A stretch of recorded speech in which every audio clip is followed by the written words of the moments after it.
नमो नमः सर्वेभ्यः. Let's understand एकशेषः द्वन्द्वः समास in Panini's style. In एकशेषः द्वन्द्वः समासः, we can see the title एकशेषः.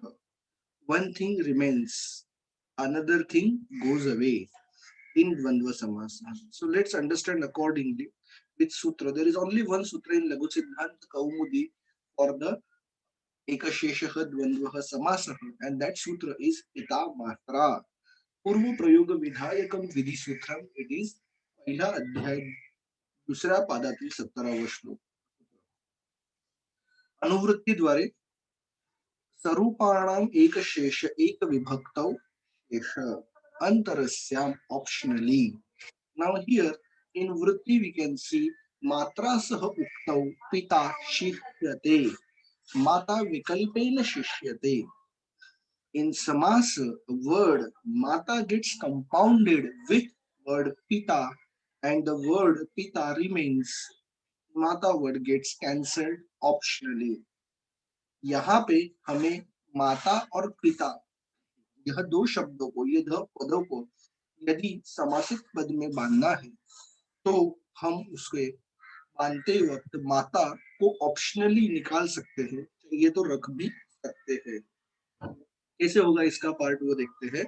माता अधिक पिता, एक आंसर मेरा आ सकता है माता पितरौ, जिसमें मैंने माता यह पद रखा हुआ है और दूसरे में माता निकाल कर सिर्फ पितरौ रखा हुआ है. एक शेष यहाँ पे हमें दिखाई देता है. पितरौ या माता पितरौ दोनों का अर्थ पेरेंट्स ऐसा ही होता है, मदर एंड फादर. उसका लौकिक विग्रह है माता च पिता च और अलौकिक विग्रह है मातृ सु पितृ सु. यदि हम इसकी रूप सिद्धि अंडरस्टैंड करेंगे तो पता चलेगा मातृसु पितृसु चार्थे द्वंद्व, यह समास से वो सामासिक पद बन जाएगा. मातृसु पितृसु से कृत तद्धित समासश्च से प्रातिपदिक संज्ञा भी प्राप्त होगी. एंड सुको धातु प्रातिपदिक हो, यह सूत्र से सुप्रत्यय हम निकाल देंगे तो मातृ पितृ इतने ही पद रह जाएंगे. वहां पे हम पिता मात्रा यह सूत्र लगाएंगे जिससे यह मातृ पितृ या सिर्फ पितृ ऐसा पद बचेगा. ऑप्शनली यहाँ पे हमें कहा गया है कि हम वर्ड निकाल सकते हैं, रख सकते हैं. उसके बाद अभ्यर्हितम च एक वार्तिक है. अभ्यर्हितम च यह वार्तिक हमें क्या कहता है, तो हमेशा पूर्व पद में हमें मातृ यानी जो पूजनीय है उसका पद रखना है. यदि हम हमारे बोधवचन भी देखेंगे तो उसमें पता चलता है मातृदेवो भव पहले आता है, पितृदेवो भव बाद में आता है, फिर अतिथि देवो भव, बाकी सब चलता है. तो सबसे ज्यादा पूजनीय कौन है, तो माँ है. इसलिए मातृ पितृ इस तरीके से वार्तिक के हिसाब से अभ्यर्हितम जैसे फर्स्ट वर्ड मातृ यह हमने रखा हुआ है. समासश्च से प्रातिपदिक संज्ञा प्राप्त हुई. आनंकृतः द्वंद्वे, यह सूत्र हमें बताता है कि हमें जो रू है उसके जगह पे आ करना है. ये जो रू की जगह पे आ करना है वह चीज हमें यहाँ पे दिखाई दी. इसकी वजह से दिखाई दी यहाँ पे हमें, तो आनंकृतः द्वंद्वे इस तरीके से सूत्र में हमें अप्लाई करते हुए दिखाई देती है. तो यह सूत्र क्या कहता है डिटेल में वो हमें देखना बहुत जरूरी है. तो यह सूत्र हमें कहता है यहाँ पे संधि विग्रह के साथ अगर हम लोगों ने देखा तो पहला शब्द आनंग है यहाँ पे और उसके बाद है उत्तर द्वंद्वे, यानी उत्तर पद में किस तरीके से हम चेंज कर सकते हैं वो चीज हमें यहाँ पे दिखाई देती है. इस तरीके से हम लोग अंडरस्टैंड करने की कोशिश करेंगे यहाँ पे कि ये जो अनंत द्वंद्वे है वो क्या कहता है. तो ये द्वंद्वे हमें इस तरीके से कहता है कि रू जो है मातृ या पितृ में जो रू है वो रू हमें क्या करेगा, तो वो रू जो हमें है वो रू का बनाएंगे हम लोग आ. तो इस तरीके से मातृ पितृ या सिर्फ पितृ अगर हम लोगों ने लिया तो दोनों में हमें रू दिखाई दे रहा है. तो ये जो रू दिखाई दे रहा है उसमें अनंग आदेश होगा. अनंग आदेश होगा मतलब यहाँ पे हमें आ का आदेश करना है। आनंद में से ग चला गया, न चला गया, बचा आ, तो उसका आदेश करना है।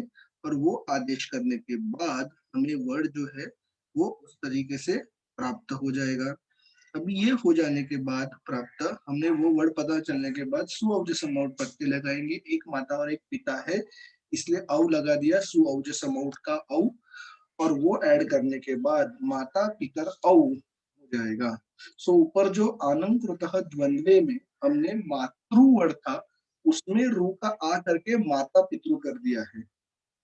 कहाँ पे रू का आ हो गया, तो पूर्व पद में जो रू है उसका आ हो गया।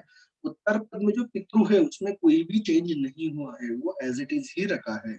तो माता पितृ में स्वौजस मौट का औ लगा दिया, क्योंकि एक माता एक पिता है, तो वो औ लगाते वक्त ऋतः दिस सर्वनाम स्थान यो हो, इससे गुण होगा रू की जगह पे, मतलब रू का अर हो गया यहाँ पे पितर। तो सिर्फ पितृ वर्ड है तो पितर हो गया, माता पितर है तो हमें यहाँ पे माता पितृ है तो माता पितर हुआ दिखाई दे रहा है। इस तरीके से हम लोग इसको इजीली अंडरस्टैंड कर सकते हैं। अभी इसको यहाँ पे समझ लेने के बाद, यहाँ पे जो सूत्र दिख रहा था हमें, ऋतः लिंग सर्वनाम स्थान यो हो, यह सूत्र ने हमें इस तरीके से बता दिया कि